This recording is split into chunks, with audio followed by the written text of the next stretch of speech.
여러분 모든 일에는 다 때가 있기 마련입니다. 그래서 우리 잘 아는 말씀 전도서 3장에는 우리에게 그걸 말하잖아요. 날 때가 있으면 죽을 때가 있고 심을 때가 있으면 뽑을 때가 있다. 범사에 다 때가 있다는 거예요.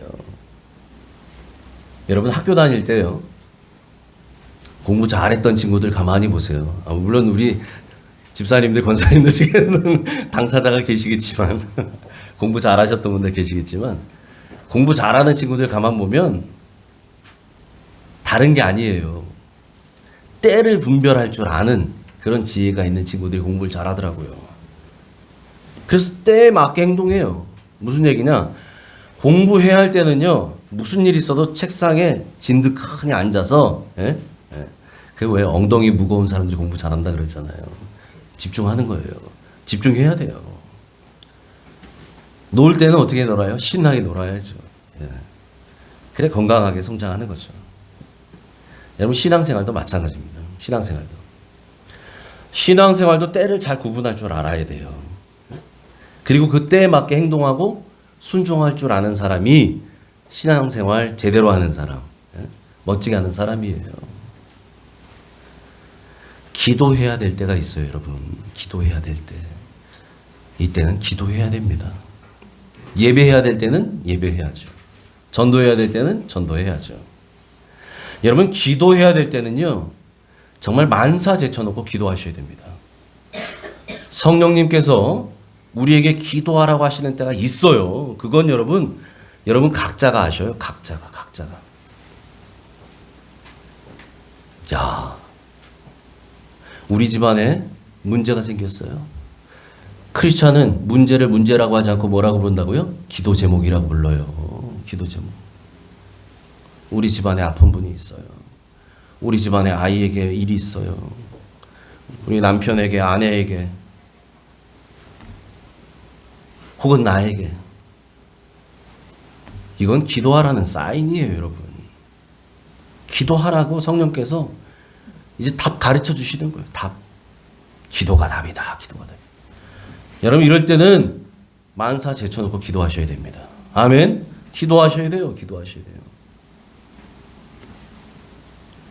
어떻게 기도해요? 기를 쓰고 기도하셔야 돼요. 기를 쓰고 다 제쳐놓고 기도하셔야 돼요. 여러분 기도해야 될 때는.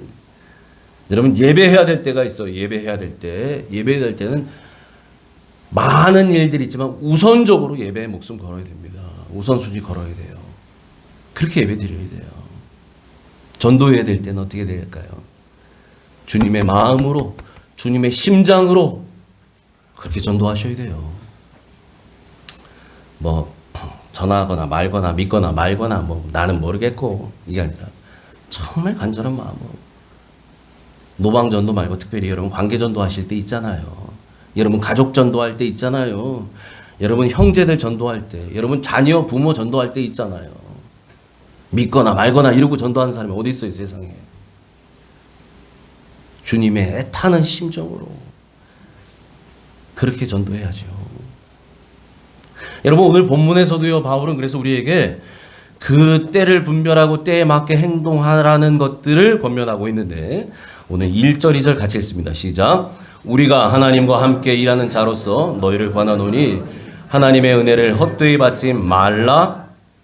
이르시되 내가 은혜 베풀 때에 너에게 듣고 구원의 날에 너를 도왔다 하셨으니 보라 지금은 은혜 받을 만한 때요 보라 지금은 구원의 날이로다. 아멘. 바울이 처음에 고린도후서 6장 1절의 시작을 이렇게 합니다. 우리가 하나님과 함께 일하는 자로서.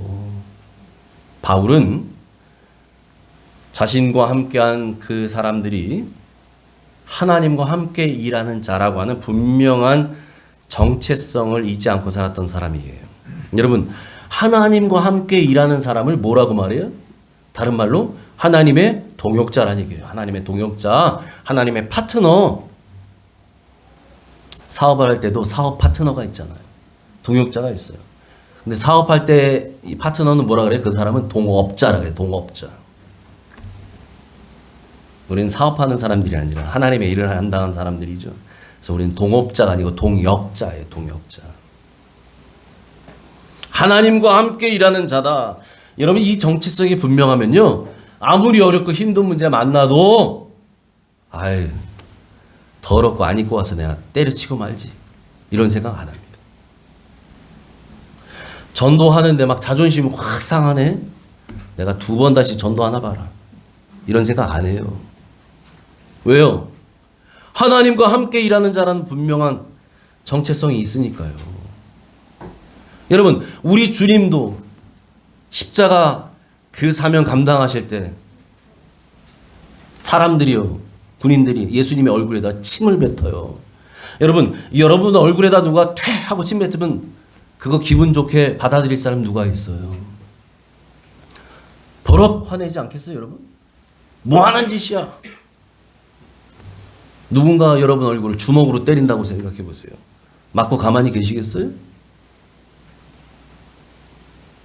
머리에 가시로 엮은 나무관을 놓고 꽉 찌른다고 생각해 보세요. 옆구리를 창으로 찔러요. 채찍으로 등을 때려서 등가죽이 벗겨지게 만들어요. 욕을 해요. 여러분 험담만 누가 내 험담만 해도 나 듣기 싫거든요. 대놓고 욕합니다. 대놓고 욕해요. 우리 주님 그럴 때 십자가 지실 때 십자가 내려 팽개치시고 내가 더러워서 못하겠다 이러지 않으셨어요. 그리고 그냥 죽어주셨어요. 여러분 우리는 그 주님과 함께 일하는 사람들입니다. 그 주님과 함께하는 사람들이에요. 여러분 이걸 분명히 잊으시면 안 돼요. 그래야 아무리 사명 감당할 때 힘들고 어렵고 내 기분 상하고 마음 상하고 어쩌고 저쩌고 해도요. 주님도 참으셨는데 이 마음으로 감당하게 되는 줄 믿습니다. 바울이 그랬어요. 사도 바울이. 이게 분명해요. 그래서 이 사명감에 불탔던 바울이 뭐라고 권면하느냐? 하나님의 은혜를 헛되이 받지 마십시오. 이렇게 얘기해요. 하나님의 은혜를 헛되이 받지 말라. 여러분 보석의 가치를 아는 사람에게 줘야 그 보석의 가치가 빛나는 거잖아요. 네? 성경에는 뭐라고 얘기해요? 성경에서도 돼지에게 진주를 던지지 마라. 여러분 돼지한테 진주 주면요 진주인지 뭔지 몰라요. 돼지는 뭐로 평가하느냐? 이걸 먹을 수 있는 거냐 먹지 못하는 거냐 이걸로만 판단해요. 돼지는 그렇죠? 네. 여러분 보석은요 보석의 가치를 아는 사람에게 주어야 그 사람이 이 보석이 얼마나 귀한지 알기 때문에 고마워합니다. 이거 받고. 예? 하나님의 은혜도 마찬가지예요. 하나님의 은혜도요. 하나님의 은혜의 가치를 아는 사람에게 하나님의 은혜가 주어져야 그 은혜 받은 사람이 감격합니다. 이것이 하나님의 은혜구나. 여러분 우리 모두는 하나님의 은혜를 아는 사람들인 줄 믿습니다. 아멘. 여러분 그래서 우리는 하나님의 은혜가 아니면 저나 여러분이나 여기에 있지 못할 사람들이거든요. 제가 감히 어떻게 설교단에 설 사람이겠어요. 저는 저를 알아요. 근데 세워주신 게 하나님의 은혜라니까요. 제가 감히 어떻게 여러분들 앞에서 말씀을 전하겠어요. 이게 하나님의 은혜라고요. 이게. 여러분 우리는 하나님의 은혜 없이는 한순간도 살 수 없는 사람들이에요. 살 수 없어요. 그래서 바울이 말하는 거예요. 여러분 하나님의 은혜를 헛되이 받지 마십시오. 헛되이 받지 마십시오. 왜요? 이 하나님의 은혜가요 우리에게는 우리의 생명의 원천이 되고 우리 삶의 근원이 되고 원동력이 되기 때문입니다. 아멘. 그 은혜 없이는 못 사는 거예요. 못 사는 거예요. 자동차 아무리 좋아도 기름 떨어지면 못 가잖아요. 고철덩어리 되잖아요. 여러분 아무리 잘난 인생 같아도요 하나님 은혜라고 하는 이 기름, 이 에너지원이 없으면 고깃덩어리에 불과해요. 고깃덩어리, 우리의 인생은. 예. 여러분 그래서 우리는 날마다 이 하나님의 은혜로 살아가는 인생들인 줄 믿습니다. 아멘. 그런데 여러분, 이 하나님의 은혜를 우리에게 베풀어 주시는 그 은혜의 문은 항상 열려 있는 것은 아니에요. 구원의 문, 은혜의 문은 늘 영원히 하나님이 열어놓으신 게 아니란 얘기예요. 반드시 닫히는 날이 와요. 여러분, 노아의 방주를 생각하세요. 노아가 120년 동안 방주를 짓습니다. 방주를 다 짓고 문을 만들고 그 문을 하나님이 열어놓으셨어요. 그 문이 열려있을 때만 방주 안으로 들어올 수 있었어요. 짐승도 사람도. 그런데 이제 하나님께서 하늘에서 창을 여시고 하늘에 창을 열고 비를 쏟아붓고 모든 강과 물의 근원에서 물이 터져 나오게 하실 때, 홍수가 시작되기 직전에 하나님이 뭐 하시냐? 그 문을 쾅 하고 닫아버리셔요. 한 번 닫힌 방주의 문은 절대 열리지 않았어요. 아무도 못 들어갑니다. 왜? 하나님이 닫으셨거든요. 하나님이 닫으시면 열 자가 없고 하나님이 여시면 닫을 자가 없는 겁니다. 여러분, 그래서 방주의 문, 구원의 문 닫히기 전에 방주 안으로 들어가는 것이 살 길이에요. 은혜의 문이 닫히기 전에 은혜의 보좌 앞으로 나아가는 것이 복인 줄 믿습니다. 아멘. 그래서 바울이요, 오늘 우리에게 이사야 49장의 말씀을 인용해서 전하고 있어요. 뭐라고 얘기하느냐? 우리 같이 한번 읽어볼까요? 시작. 이르시되 내가 은혜 베풀 때 너에게 듣고 구원의 날에 너를 도왔다 하셨으니 보라 지금은 은혜 받을 만한 때요. 아멘. 이사야 49장에 있는 말씀이 이겁니다. 내가 은혜 베풀 때 너에게 듣고 구원의 날에 너를 도왔다. 여러분, 성경 보면 풋노트 다 되어 있어요. 밑에 다 어디에 있는 말씀인지 설명되어 있다고 나중에 찾아보세요. 이것을 그대로 인용하면서 뭐라고 얘기하느냐? 바울이 보라 지금은 은혜 받을 만한 때요. 보라 지금은 구원의 날이로다. 여러분, 이사야 선지자는요, 그래서 이사야서 55장 6절에서도 이렇게 우리에게 말합니다. 같이 읽습니다. 시작. 너는 여호와를 만날 만한 때에 찾으라. 가까이 계실 때에 그를 부르라. 아멘. 너는 여호와를 만날 만한 때에 찾으라. 가까이 계실 때에 그를 부르라. 여러분, 이 말은 무슨 말일까요? 우리 여호와 하나님을 만날 만한 때가 있다는 얘기예요. 그렇죠? 만날 만한 때가 있다는 얘기예요. 그러니까 만날 만한 때에 찾으라는 거죠. 예. 하나님이 가까이 계실 때가 있다는 거예요. 그러니까 가까이 계실 때에 하나님을 부르라 라고 말합니다. 바라기는 하나님을 만날 만한 그때에 하나님을 찾으시기 바랍니다. 가까이 계실 때에 하나님을 부르시길 바라요. 여러분, 이걸 우리가 어떻게 할까요? 성령님이 우리 안에서 계속해서 우리의 양심을 통해, 우리의 마음의 소리를 통해 말씀하셔요. 찔러주셔요. 기도하라, 기도하라. 지금이 하나님 만날 만한 때다. 지금이 하나님이 네 옆에 와 계신 때다. 부르짖으라, 부르짖으라. 기도하라, 기도하라. 어떤 분에게는 금식하라, 금식하라. 여러분, 그래서 오늘 바울이 얘기한 것처럼 언제요? 바로 지금, right now, 바로 지금이 은혜 받을 만한 때인 줄 믿습니다. 나중이 아니에요. 지금이에요. 지금의 구원의 날이에요. 지금이요. 바로 지금이 은혜 받을 만한 때이니까 은혜 받을 수 있을 그때에 충만한 은혜 받으며 누리시는 여러분 되시길 축복합니다. 지금이 구원의 날이기에 지금 내려주시는 그 구원의 은혜를 전하며 영혼을 살리는 저와 여러분 되시길 축복합니다. 아멘. 그런데 여러분, 다 해보셔서 알겠지만 전도 해보셨죠? 전도 해보셨잖아요, 다들. 예. 안 해보신 분 없잖아요. 예.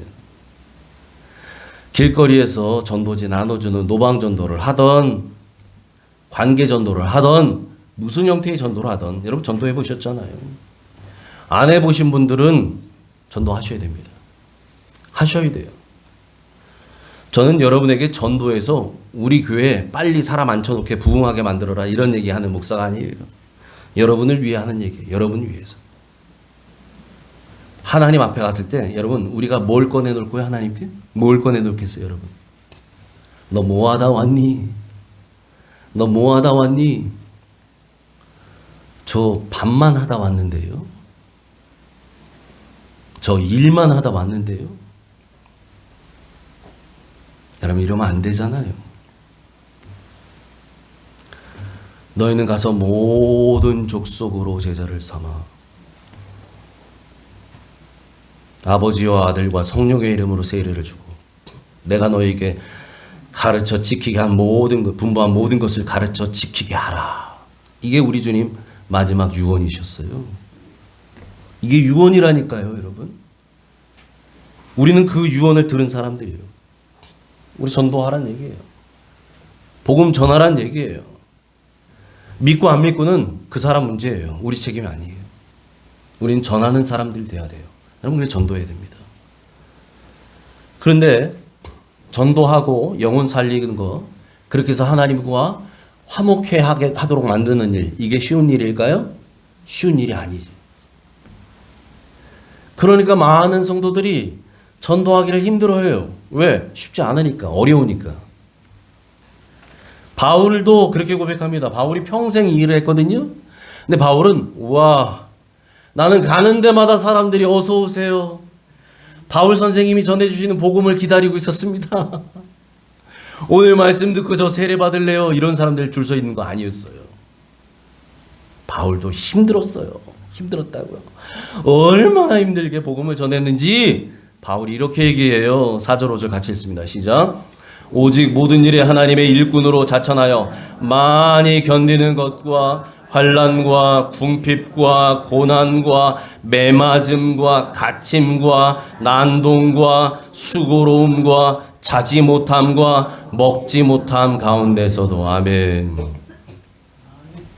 여러분, 복음 전하는 일이요, 영혼 구원하는 일, 이 일에는 많은 인내가 필요합니다.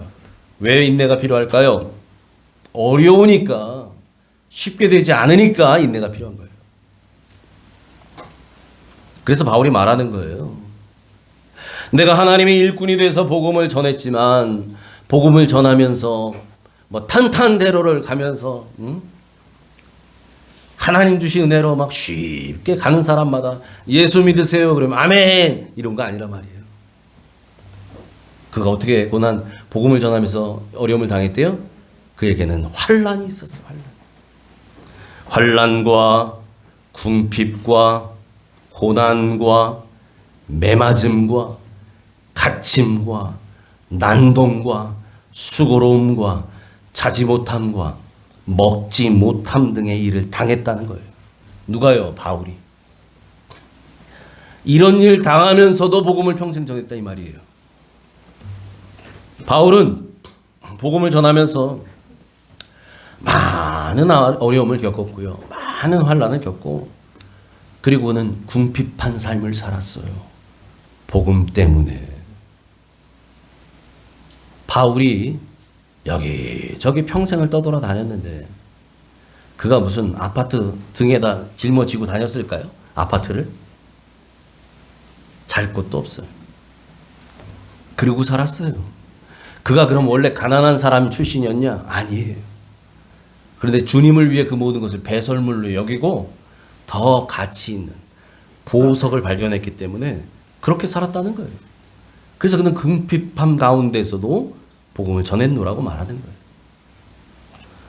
그는 복음 때문에 고난의 풀무불에 던져진 것과 같은 상황들을 겪으며 견디며 그렇게 복음을 전했어요. 감옥에 갇히는 것도요, 수도 없이 갇혔어요. 그리고 매 맞았어요. 얼마나 매를 맞았는지 복음 전하다가 한 번은 사람들이 바울이 죽은 줄 알고 바깥에다 내다 버렸어요. 숨을 안 쉬어요. 내다 버린 거예요. 죽다 살아났어요, 바울이. 바울 때문에 곳곳에서 난동도 일어났어요. 폭동이 일어나요. 그리고 바울은 말합니다.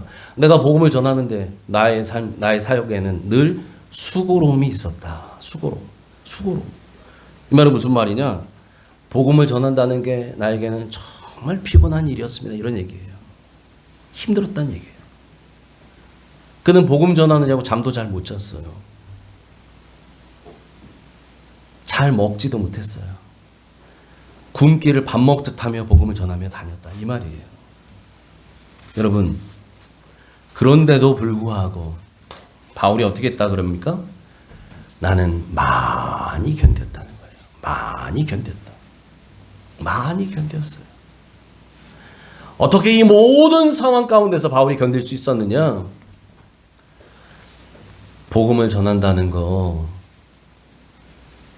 하나님의 일꾼으로 산다는 거, 예수님의 제자 된다는 거, 이거 쉽지 않은 길이라는 것을 그가 알았기 때문에, 그리고 그럼에도 불구하고 그 길 가운데 하나님이 사도 바울을 혼자서 등 떠밀고 너 혼자 가라고 하지 않으셨거든요. 그 길에 주님이 함께 해주셨어요. 함께. 그래서 그가 견딜 수 있었던 거예요. 주님이 함께 하시니 그 복음을 전하는 그 고난의 현장도 고난으로 여겨지지 않았던 거죠. 주님이 함께 하셨기 때문에. 그래서 바울이요, 주님이 그 현장 가운데 함께 하셨기 때문에 그 어려움 가운데에서도 자기는 이렇게 복음을 전할 수 있었다라고 말하는데, 그것이 6절 7절입니다. 같이 읽습니다. 시작. 깨끗함과 지식과 오래 참음과 자비함과 성령의 감화와 거짓이 없는 사랑과 진리의 말씀과 하나님의 능력으로 의의 무기를 좌우에 가지고. 아멘. 바울은 여러분 많은 환난을 겪었음에도 불구하고 그는 신앙의 정절을 지키며 복음을 전했어요. 그래서 그는 깨끗함을 지킬 수 있었다고 말하는 거예요. 타협하지 않았어요.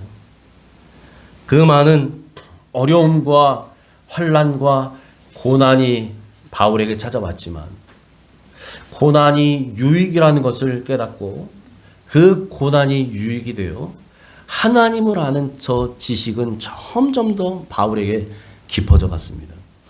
그래서 바울이 그 고난 중에도 주님을 위해 오래 참을 수 있었다는 거예요. 깨끗함과 지식과 오래 참음과. 그리고 바울에게는요, 성도들을 향한 그의 마음 가운데는 주님의 자비하심으로 늘 충만했어요. 저 자비함, 주님의 자비함을 말해요.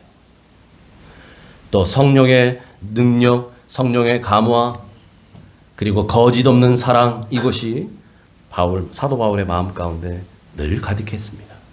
그래서 그렇게 오래 참으며 자비함으로 그 사명을 감당할 수 있었던 거예요. 사도 바울에게는 이 진리의 말씀, 그리고 하나님의 능력으로 충만한 삶을 살 수 있었습니다. 그리고 마지막으로 고백하죠. 바울의 두 손에는 항상 의의 무기가 들려 있었어요. 좌우에. 한쪽에는 성령의 검인 하나님의 말씀이 들려져 있었고, 또 한쪽에는 믿음의 방패가 들려져 있었어요. 여러분, 이건 전쟁 무기입니다. 검과 방패는 전쟁 무기예요. 에베소서 6장에 나오는 전쟁 무기잖아요. 여러분, 이 무기가 있어야만 전쟁에서 승리할 수 있어요. 적들이 쏘는 모든 불화살을 막아낼 수 있는, 마귀가 쏘아대는 불화살을 막아낼 수 있는 방패. 이 방패는 어떤 방패라고요? 믿음의 방패여야 돼요. 여러분 믿음의 방패로 막아내셔야 막을 수 있어요. 안 그러면 그 화살 맞고 다 쓰러져서 시험 들었다 그러고 다 죽는다 그래요. 믿음의 방패로 막으셔야 돼요. 믿음의 방패. 방패만 막는 것이 아니라 여러분 공격하셔야 돼요. 유일한 공격 무기는 뭡니까? 성령의 검, 하나님의 말씀입니다. 여러분에게 말씀이 들려져 있어야 돼요. 말씀. 그래서 여러분 우리 그리스도인들은 말씀으로 무장된 사람들이어야 돼요. 말씀으로. 그러니까 말씀을 읽어야지요. 그러니까 말씀을 들어야지요. 말씀을 암송하셔야 돼요. 여러분. 그래야 기도할 때도 내 안에 말씀이 있어야 기도할 때 이 말씀이 성령께서 생각나게 하셔요. 그래서 말씀이 레마가 되는 거예요. 하나님 말씀을 응답하셨다고 하잖아요. 내 안에 말씀이 없는데 무슨 응답을 받아요. 내 안에 말씀이 없는데. 여러분 그래서 우리는 말씀을 읽어야 돼요. 여러분 말씀을 읽으시기 바랍니다. 말씀을 읽으셔야 돼요.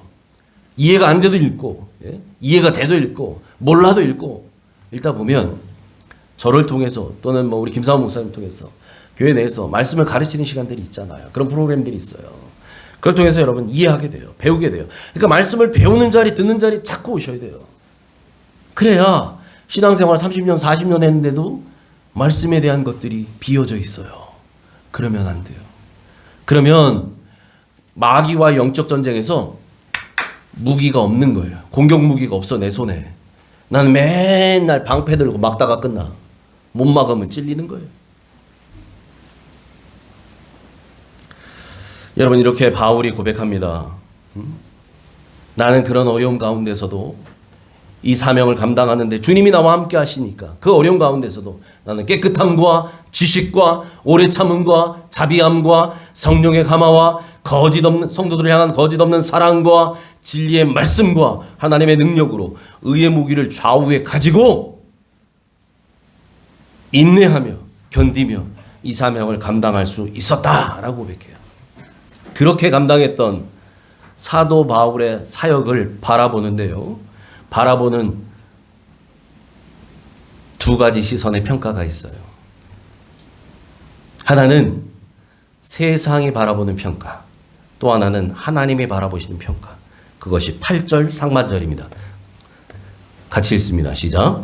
영광과 욕됨으로 그러했으며 악한 이름과 아름다운 이름으로 그러했느니라. 아멘. 여러분 이 8절은요 7절하고 이어지는 거예요. 그러니까 이렇게 읽으셔야 돼요.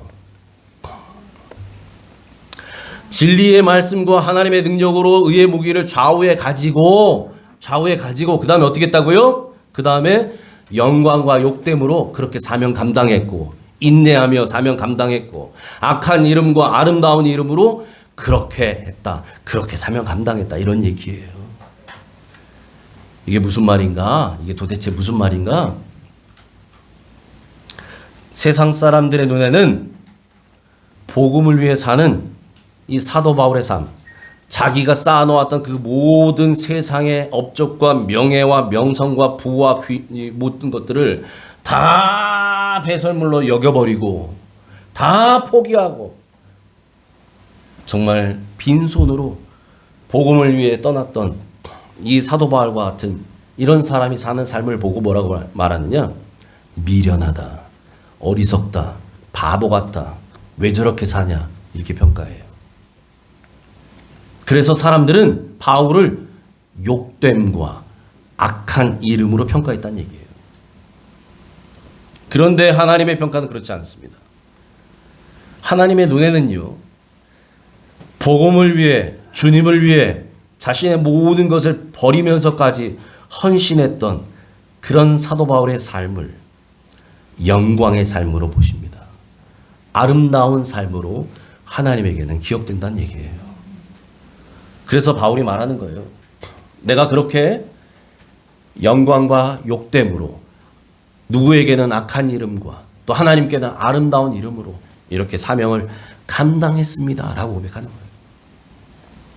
여러분, 세상이 어떻게 여러분들을 평가하든지 하나님 보시기에 하나님의 눈에는 아름다운 이름, 아름다운 삶으로 기억된 여러분 되시길 축복합니다. 그러기에 바울은 이어지는 구절에서 이렇게 놀라운 고백을 할 수 있어요. 8절 하반절부터 10절 같이 읽습니다. 시작. 우리는 속이는 자 같으나 참되고 무명한 자 같으나 유명한 자요, 징계를 받는 자 같으나 죽임을 당하지 아니하고, 근심하는 자 같으나 항상 기뻐하고, 가난한 자 같으나 많은 사람을 부유하게 하고, 아무것도 없는 자 같으나 모든 것을 가진 자로다. 아멘. 아멘. 세상 사람들 눈에는, 그래서 예수 믿는 우리가, 복음을 위해 살겠다고 결단하는 우리가, 이제 나에게 맡겨주신 영혼들을 이제 나에게 복음을 전하라는 전도 대상자로 알고, 나에게 주신 문제는 기도 제목으로 알고 기도하며 전도하며 예배를 우선하며 사는 우리가 속이는 자 같을지라도 사실 우리는 참된 자라는 거예요. 여러분, 세상 사람들이 알 수 없는, 세상 사람들이 이해할 수 없는, 세상 사람들이 경험하지 못했던 하나님의 은혜를 우리를 받았어요. 우리는 하나님의 은혜를 받았잖아요. 그렇기 때문에 우리에게는 무엇이 있어요? 우리에게는 무엇이 있어요? 눈에 보이는 이 세상의 삶이 우리의 인생의 목표가 아니에요. 우리에게는 눈에 보이는 세상 너머에 보이지 않는 저 하늘에 소망이 있는 줄 믿습니다. 그래서 우리는 저 소망의 진실을 이야기합니다. 소망의 진실을 말하는 사람들이에요. 우리는 천국을 말하는 사람들이에요. 그러니까 세상 사람들은 눈에 보이지 않는 천국, 우리가 거짓말하는 줄 알아요. 우리를 속이는 줄 알아요. 그렇지만 우리는 진실을 말합니다. 그래서 우리는 참되다는 거예요. 세상 사람들 보기에는 우리가 이름도 없는 무명한 자 같을지라도 우리는 하나님 나라 생명책에 기록된 아름다운 이름을 가진 유명한 자인 줄 믿습니다. 아멘. 아멘. 세상 사람들 보기에는요, 우리가 죽은 자 같을지라도 사실 우리는 살아있는 자예요. 살아있는 자예요. 예수 생명으로 거듭나서 오늘을 살아가고, 그 예수 생명으로 앞으로 남은 생애를 살 것이고, 그 예수 생명으로 저 천국에서 해처럼 빛나게 영원히 살게 될 줄 믿습니다. 여러분, 그래서 우리는 징계받는 자, 핍박받는 자, 매맞는 자, 고통받는 자 같을지라도 결코 죽임당하지 않는다는 거예요. 우린 세상 사람들에 의해서 죽임당한 사람들이 아니에요. 왜 그렇습니까? 주님이 우리를 보호하시고 우리를 주님 품 안에서 안전하게 지켜주시기 때문인 줄 믿습니다. 아멘. 그래서 우리는 죽임당하지 않아요. 주님 품 안에 거하는 가장 안전한 자들이 되는 겁니다. 그래서 우리는 근심하는 자 같지만 어떤 자라고요? 항상 기뻐하는 자예요. 아멘. 항상 기뻐하라. 쉬지 말고 기도하라. 범사에 감사하라. 이는 그리스도 예수 안에서 너희를 향하신 하나님의 뜻이니라. 우리는 항상 기뻐하는 자예요. 일이 잘 돼도 기뻐하고, 안 돼도 기뻐하고, 성공해도 기뻐하지만 망해도 기뻐하고, 합격해도 기뻐하는 거 당연하지만 우리는 떨어져도 기뻐하는 사람들. 왜냐하면 진짜를 가지고 있기 때문에 그래요. 우리는 가난한 자같이 보일지 몰라도 사실은 많은 사람들을 부유하게 하는 사람들입니다. 내 통장의 잔고는 바닥에 나 있는지 몰라도 여러분, 우리는 그걸로만 사는 것이 아니거든요. 우리의 공급자는 어디에 있어요? 하늘에 있어요. 하늘에. 그러기에 우리는 많은 사람들을 오히려 내 통장에 있는 돈으로가 아니라 우리가 가지고 있는 보배이신 예수 그리스도를 통해서 부유하게 만들어주는 사람들인 줄 믿습니다. 그래서 우리는 아무것도 없는 자 같지만 실은 어떤 사람이라고요? 모든 것을 가진 자로다. 아멘. 왜 그렇다고요? 저와 여러분, 우리 안에 누가 계셔요? 예수님이 계시기 때문입니다. 아멘. 보배이신 예수님이 우리 안에 계셔요. 누구든지 그리스도 안에 있으면 새로운 피조물이라. 이전 것은 지나갔으니 보라 새 것이 되었도다. 여러분, 그리스도 안에서 새롭게 거듭난 사람은 이제 예수 생명으로 살아요. 우리 안에 예수 그리스도 보배이신 그분을 모시고 살아요. 그 예수님은 생명의 근원이시고 기쁨의 근원이시고 가장 부유하신 분이십니다. 은도 내 것이요 금도 내 것이요 라고 말씀하셨던 하나님이 우리 안에 계셔요. 그분이 우리의 아버지가 되시고요, 주님은 우리를 친구 삼아 주셨대요. 우리의 신랑 예수가 나와 함께 계셔요. 그 주님이 우리의 힘과 능력이 되시고 우리의 모든 것이 되시는 줄 믿습니다. 그러므로 우리는 세상 사람들 눈에 보일 때는 비록 보잘것없어 보이고 별 볼 일 없어 보이고 그럴지 몰라도 하나님의 눈에는 모든 것을 가진 가장 행복한 사람인 줄 믿습니다. 부유하신 주님이 우리와 함께 하세요. 우리의 진짜 공급자 되신 그분이 저와 여러분 우리 안에 계십니다. 아멘. 우리 옆 사람과 마지막으로 인사하고 마칩니다. 우리 옆 사람과 우리 손잡을 수 있는 사람들을 손잡고 힘차게 한번 권면하고 격려합시다. 주님이 우리 안에 계십니다. 주님 때문에 우리는 모든 것을 가진 사람입니다. 주님 때문에 우리는 행복합니다. 할렐루야. 기도합니다. 하나님 아버지 감사합니다.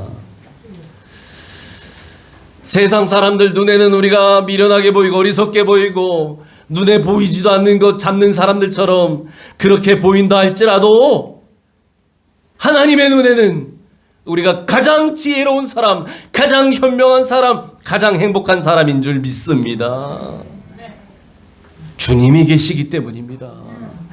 주님이 우리 안에 계시되 그 주님이 생명의 근원이실 뿐만 아니라 기쁨의 근원이 되시고 모든 것 되시고 가장 부유하신 분, 나의 모든 공급자가 되시기에 주님만 계시면 되는 줄 믿기에 주님 모시고 사는 우리가 가장 행복한 사람이고 가장 아름다운 사람인 줄 믿사오니 하나님, 이 비밀을 잃어버리지 않는 옥정의 모든 가족 되게 하여 주옵소서. 또 한 주간 살아갈 때도 주님 때문에 행복하고 주님 때문에 기뻐하는 옥정의 모든 가족 되게 하여 주옵소서. 우리의 기쁨과 생명과 승리가 되신 예수님 이름으로 감사하며 기도합나이다. 아멘.